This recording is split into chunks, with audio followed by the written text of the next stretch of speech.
वैदिक मंत्रोच्चार, यज्ञ हवन और जय गायत्री के जय घोष से शनिवार सुबह पुष्कर की धार्मिक धरती आध्यात्मिक ऊर्जा से सरोबार हो उठी। अखिल विश्व गायत्री परिवार की ओर से आयोजित 14वीं पुष्कर अरण्य तीर्थ प्रदक्षिणा का शुभारंभ गायत्री शक्तिपीठ से हुआ। इस अवसर पर बड़ी संख्या में साधक और श्रद्धालु मौजूद रहे।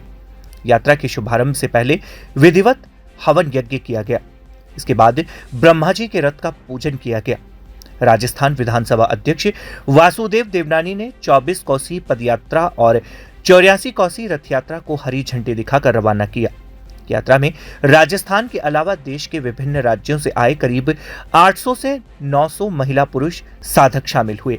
5 दिवसीय इस आध्यात्मिक यात्रा के दौरान श्रद्धालु धार्मिक स्थलों की परिक्रमा करते हुए विभिन्न पड़ावों पर सत्संग, यज्ञ और आध्यात्मिक कार्यक्रमों में भाग लेंगे।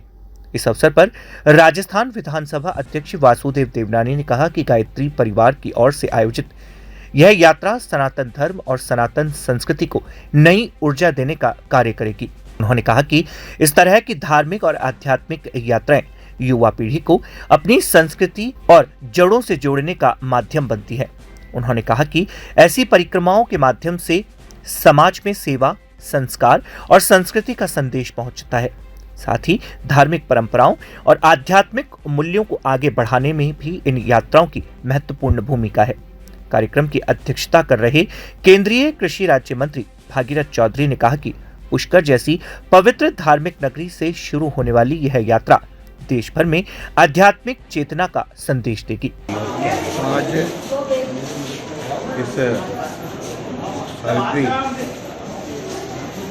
गायत्री शक्तिपीठ में आयोजित इस 14वें पुष्कर अरण्य प्रदक्षिणा के कार्यक्रम में ये जो शोभा यात्रा जन जागरण हेतु निकाली जा रही है, वास्तव में इस समय सनातन के लिए जन जागरण की आवश्यकता है। भारत सनातन संस्कृति और सनातन धर्म के लिए आगे चल पड़ा है। उसमें गायत्री परिवार का यह प्रयास निश्चित रूप से अभिनंदनीय है, सराहनीय है।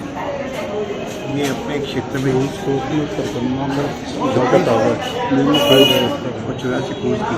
परिक्रमा करते हैं।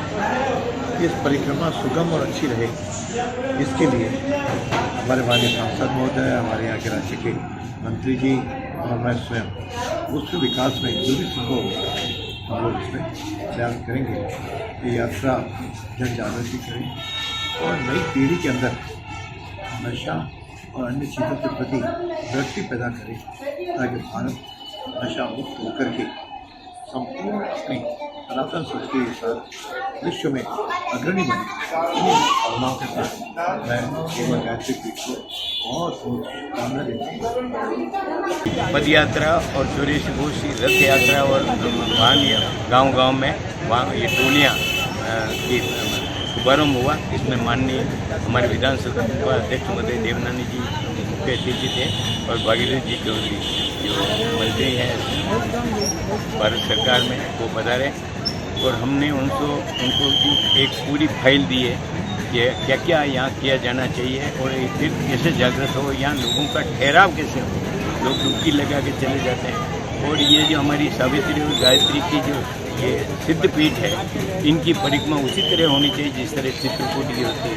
तो उन्होंने हाँ भरी है और हमने कहा पहले छोटा काम शुभारम्भ करो। तो उन्होंने कहा कि हम सांसद फंड से, विधायक फंड से, मंत्री से सबको कह करके ये काम इसी साल करा देंगे। और परिक्रमा के लिए हमने उनको निवेदन किया, आश्वस्त किया कि हम हर महीने सावित्री साधना कराते हैं और कुछ तीर्थों में जाके जप तप करते हैं। तो इस दोनों गायत्री और सावित्री की परिक्रमा भी हम यूँ ही कच्चा रास्ता बन गया, हम चालू कर देंगे। तो फिर जन कर देंगे। देवनानी जी का मैं कलेक्टर साहब को कह करके, स्थानीय मंत्री को कह करके ये पूरा काम करूँगा। और भागीरथ जी ने कहा कि दो सेक्टर, 2 जगह विश्राम स्थल मेरे फंड से कराऊँगा। अब उन्होंने कहा है और अब के जो आश्वासन ऐसा लगा मेरे को, इसे तो हर साल वो देते हैं, हर साल आप छापते हो, लेकिन अब के ऐसा लगा है कि ये 14 वर्ष हो गया है तो रामराज आएंगे, ये कल्पना पूरी होने वाली है। यात्रा में कितने लोग भाग? इसके लोग में 900 लोग आ गए हैं। इसमें 700 से अधिक तो पद यात्रा करेंगे, बाकी वाहन यात्रा। कितने दिन की यात्रा है? ये 5 दिन की यात्रा है। आज नांद विश्राम है और कल हमारा फावड़ा विश्राम होगा, परसों गड़ेल होगा और पूरा पुष्कर में 1000 आदमी तर्पण करेंगे, यम का, पितरों का, सबका। और शाम को दीपी को जगह जगह दीपी और कथा होगी और प्रत्येक गांव में हम लोग जा रहे हैं, यहाँ कथा करेंगे, दीपयज्ञ करेंगे, यज्ञ करेंगे, गायत्री से जोड़ेंगे और पूरे